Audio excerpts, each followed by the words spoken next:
بسم اللہ الرحمن الرحیم۔ السلام علیکم۔ حضور نبی کریم صلی اللہ علیہ وآلہ وسلم نے فرمایا کہ میں علم کا شہر ہوں اور حضرت علی رضی اللہ تعالیٰ عنہ اس کا دروازہ۔ حضرت علی رضی اللہ تعالیٰ عنہ کے پاس جو علم موجود تھا وہ انہوں نے ہمارے پیارے نبی حضرت محمد صلی اللہ علیہ وآلہ وسلم سے حاصل کیا تھا۔ جب ہم سو جاتے ہیں تو ہماری روح کہاں جاتی ہے؟ حضرت علی رضی اللہ تعالیٰ عنہ نے فرمایا یہ جاننا نہایت ضروری ہے، تو ویڈیو کو مکمل ضرور دیکھیے گا تاکہ آپ کو آگاہی حاصل ہو جائے کہ جب انسان سو جاتا ہے تو اس کی روح کہاں جاتی ہے۔ یہ جان کر آپ کی روح کانپ جائے گی۔ جی ویورز، اگر آپ نے ابھی تک میرے چینل پروڈکٹیو مسلم کو لائک، شیئر اور سبسکرائب نہیں کیا تو جلدی سے کر دیں، جزاک اللہ۔ جو چیزیں سائنسدان اپنے سائنسی تحقیق میں دریافت نہیں کر سکے، وہ 1400 سال پہلے جب ایک شخص نے حضرت علی رضی اللہ تعالیٰ عنہ سے یہ سوال کیا کہ جب ہم سو جاتے ہیں تو ہماری روح کہاں چلی جاتی ہے، انسان کی روح اور جسم کے بارے میں کہ اس کا کیا تعلق ہے اور انسان کی روح آخر کہاں جاتی ہے، حضرت علی رضی اللہ تعالیٰ عنہ نے اس شخص سے فرمایا کہ قرآن مجید کے پارہ 24 میں موجود ہے، جس میں فرمایا گیا ہے اللہ جانوں کو ان کی موت کے وقت قبض کر لیتا ہے اور ان جانوں کو جنہیں موت نہیں آتی ہے ان کی نیند کی حالت میں پھر ان کو روک لیتا ہے۔ جن پر موت کا حکم صادر ہو چکا ہو وہ دوسری جانوں کو مقررہ وقت تک چھوڑے رکھتا ہے۔ بے شک اس میں ان لوگوں کے لیے نشانیاں ہیں جو غور و فکر کرتے ہیں۔ حضرت علی رضی اللہ تعالیٰ عنہ نے اس شخص سے کہا کہ روح کی 3 اقسام ہیں، ایک پیار، دوسرا آر، تیسرا سیاہ۔ روح کا پہلا حصہ انسان کے وجود میں رہتا ہے اور روح کا دوسرا حصہ عالم ارواح میں رہتا ہے اور آج بھی وہ اپنے آپ کو وہاں دیکھتا رہتا ہے، اور تیسرا حصہ جب انسان سوتا ہے تو وہ اس کے جسم سے جدا ہو کر اللہ تعالیٰ نے ایک عالم بنایا ہے جو جنات اور انسان کے بیچ میں ہے، اس کو عالم براق کہتے ہیں۔ اس عالم میں زندگی انسان گزارتا ہے۔ اس زندگی سے کچھ دن پہلے جو مناظر اس زمین پر ہوئے ہوتے ہیں وہ جنات بھی دیکھ سکتے ہیں اور وہ روح بھی، تبھی جب انسان کی روح جسم سے الگ ہوتی ہے تو اسے ابہام ہوتے ہیں، کے ساتھ صداقت کی راہ ہوتی ہے اور تبھی جو وہ نیند میں دیکھتا ہے وہ کچھ ہی دنوں کے بعد ہونے لگتا ہے، اور جو انسان بار بار گناہ کرتا رہتا ہے، انسانوں پر ظلم کرتا رہتا ہے، تو اس کی روح اس کے جسم میں قید ہونے لگتی ہے اور وہ نیند میں ہی الگ نہیں ہوتی۔ یاد رکھنا اللہ تعالیٰ نے ایک علم پوشیدہ رکھا ہے جس کو علم نالا کہتے ہیں۔ جو انسان جتنا اللہ کے قریب ہوگا یہ علم اتنا ہی اس میں سماتا جائے گا، اور جب یہ علم اپنے عروج کو پہنچے گا تب انسان کو اپنی روح سے اختیار آ جائے گا اور وہ جب چاہے گا جہاں چاہے گا جا سکتا ہے اور پھر موجودگی کے سبب کو دیکھ بھی سکتا ہے۔ یہ جواب بہت زیادہ اہمیت رکھتا ہے اور اس جواب کو سن کر سائنسدان حیران رہ جاتے ہیں اور تمام لوگ بھی حیران رہ جاتے ہیں کہ کس طرح سے حضرت علی رضی اللہ تعالیٰ عنہ نے اس سوال کا جواب دیا تھا، اور ان کے پاس علم کا بہت بڑا خزانہ موجود ہے۔ اس لیے اللہ کے نبی نے کہا کہ اگر میں علم کا شہر ہوں تو علی اس کا دروازہ ہے۔ حضور نبی کریم صلی اللہ علیہ وسلم کو حضرت علی سے بے حد پیار تھا۔ آپ کے چچا زاد بھائی تھے اور آپ صلی اللہ علیہ وآلہ وسلم نے اپنی پیاری چہیتی بیٹی حضرت فاطمہ رضی اللہ تعالیٰ کا نکاح بھی آپ رضی اللہ تعالیٰ عنہ کے ساتھ کیا۔ جب حضرت علی رضی اللہ تعالیٰ عنہ نے اپنے رشتے کی بات کی تو آسمان سے حضرت جبرائیل علیہ السلام نے نبی کریم صلی اللہ علیہ وسلم کو کہہ دیا کہ ان کے لیے ہاں کہہ دے، لیکن آپ صلی اللہ علیہ وسلم نے پہلے اپنی بیٹی سے دریافت کیا کہ اگر اس نے رضامندی کا اظہار کیا تو ہی انہوں نے ہاں کرنی تھی۔ انہوں نے ہاں کہہ دیا تو حضرت علی کے رشتے کے لیے حضور نبی کریم صلی اللہ علیہ وسلم نے ہاں کہا، اور یہ ہماری دنیا کے لوگوں کے لیے ایک بہت بڑا پیغام بھی ہے جس کو سمجھنے کی ضرورت ہے۔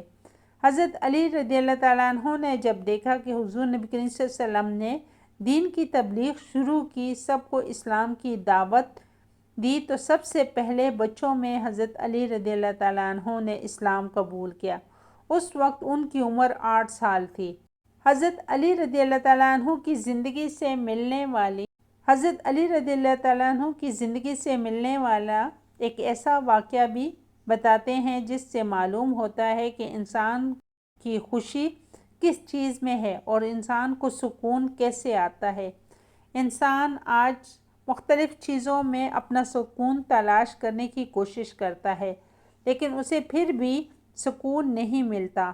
یہ واقعہ سننے کے بعد آپ کو انسان کی جانب سے کی جانے والی غفلت کے بارے میں معلوم ہو جائے گا۔ ایک دفعہ کا ذکر ہے کہ حضرت علی رضی اللہ تعالیٰ عنہ کہیں سے گزر رہے تھے کہ راستے میں دیکھا کہ ایک شخص اداس بیٹھا تھا۔ حضرت علی رضی اللہ تعالیٰ عنہ اس شخص کے قریب گئے اور اس آدمی سے کہا کہ اے بندے خدا، کیوں اداس ہو؟ اس شخص نے حضرت علی رضی اللہ تعالیٰ عنہ سے کہا کہ میرے پاس ایک اونٹ۔ حضرت علی رضی اللہ تعالیٰ عنہ نے فرمایا کہ اے شخص بتاؤ، جو چیز تمہارے پاس نہ ہو کیا تم وہ دے سکتے ہو؟ اس شخص نے کہا کہ نہیں، جو چیز میرے پاس نہیں وہ میں کیسے دے سکتا ہوں؟ تو حضرت علی رضی اللہ تعالیٰ عنہ نے فرمایا، بتاؤ کیا 1000 اونٹ اپنے وجود پر خوشی رکھتے ہیں؟ اگر نہیں تو تمہیں کیسے دیں گے؟ تمہاری خوشی اس خواہش میں نہیں کہ 1000 اونٹ تمہیں مل جائیں، بلکہ تم نے خود ہی اپنی خوشی اپنی خواہش میں رکھی ہے۔ جو تمہاری یہ خواہش پوری ہو جائے گی تو اس کے عادی ہو جاؤ گے، تو کسی اور خواہش کے پیچھے بھاگنے لگو گے۔ جاؤ دیکھو، اس زمین میں 1000 ایسے لوگ ہیں جن کے پاس 1000 اونٹ ہیں، کیا وہ خوش ہیں؟ انسان خواہش کے پیچھے تب تک ہی بھاگتا رہتا ہے جب تک وہ پوری نہ ہو جائے۔ تمہاری خوشی تمہاری خواہشات میں نہیں بلکہ تمہارے وجود میں۔ جو خیالات، جو چیزیں انسان کے پاس ہیں وہ وقت کے ساتھ ساتھ تبدیل ہوتی رہتی ہیں۔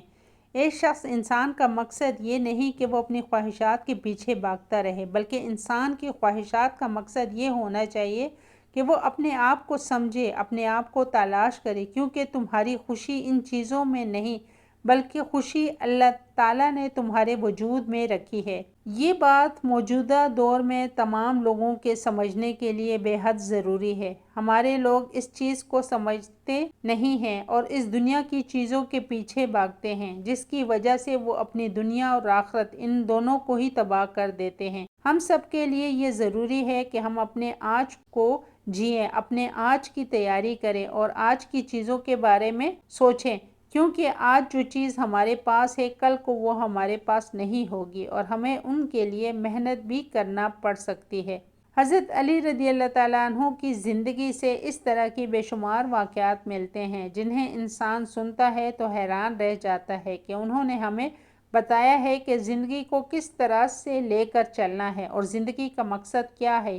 یہ تمام علم انہوں نے اللہ کے نبی حضرت محمد صلی اللہ علیہ وسلم سے ہی سیکھا تھا، جو ہم تک پہنچ رہا ہے۔ اللہ تعالیٰ ہمیں اس پر عمل کرنے کی توفیق عطا فرمائے، کیونکہ اس پر عمل پیرا ہو کر ہم دنیا اور آخرت دونوں میں کامیاب ہو سکتے ہیں۔ حضرت علی رضی اللہ تعالیٰ عنہ کی زندگی سے ایک اور واقعہ ملتا ہے جس میں وہ بتاتے ہیں کہ جب میں چاہتا ہوں کہ میں اللہ سے بات کروں تو میں نماز پڑھتا ہوں۔ نماز میں بندہ اپنے اللہ کو پکارتا ہے، اللہ کی بارگاہ میں حاضر ہوتا ہے اور اللہ تعالیٰ سے باتیں کرتا ہے۔ اور انہوں نے کہا کہ جب میں چاہتا ہوں کہ اللہ مجھ سے بات کرے تو میں قرآن مجید کی تلاوت کرتا ہوں، کیونکہ قرآن مجید میں اللہ تعالیٰ اپنے بندوں کو مخاطب کرتا ہے۔ اللہ تعالیٰ اپنے بندوں کو مختلف ناموں سے قرآن مجید میں پکارتے ہیں۔ تو حضرت علی رضی اللہ تعالیٰ عنہ کی یہ بات بھی ہم سب کے لیے بے حد ضروری ہے کہ جب ہم چاہیں کہ اللہ ہم سے بات کرے، ہمیں قرآن مجید پڑھنا چاہیے، اور جب ہم چاہیں کہ ہم اللہ سے بات کریں تو ہمیں نماز پڑھنی چاہیے۔ نماز تو ہم سب پر فرض ہے۔ ہمیں روزانہ 5 وقت کی نماز کو اپنی عادت بنانا چاہیے اور قرآن مجید کو بھی روزانہ کی بنیاد پر تلاوت کرنا چاہیے، جو ہماری زندگیوں سے دور ہوتا ہوا دکھائی دے رہا ہے، جس کی وجہ سے یہ تمام مشکلات ہمیں دیکھنی پڑ رہی ہیں۔ ان تمام وجوہات کے ذمہ دار ہم خود ہیں، ان پر غور و فکر کرنے کی ضرورت ہے۔ اے اللہ ہمیں نیک عمل کرنے کی توفیق عطا فرمائے، اور اے اللہ ہم سب کا گناہوں کو بخش دے اور ہم سب گنہگاروں کی مغفرت فرما۔ آمین ثم آمین۔ اللہ حافظ۔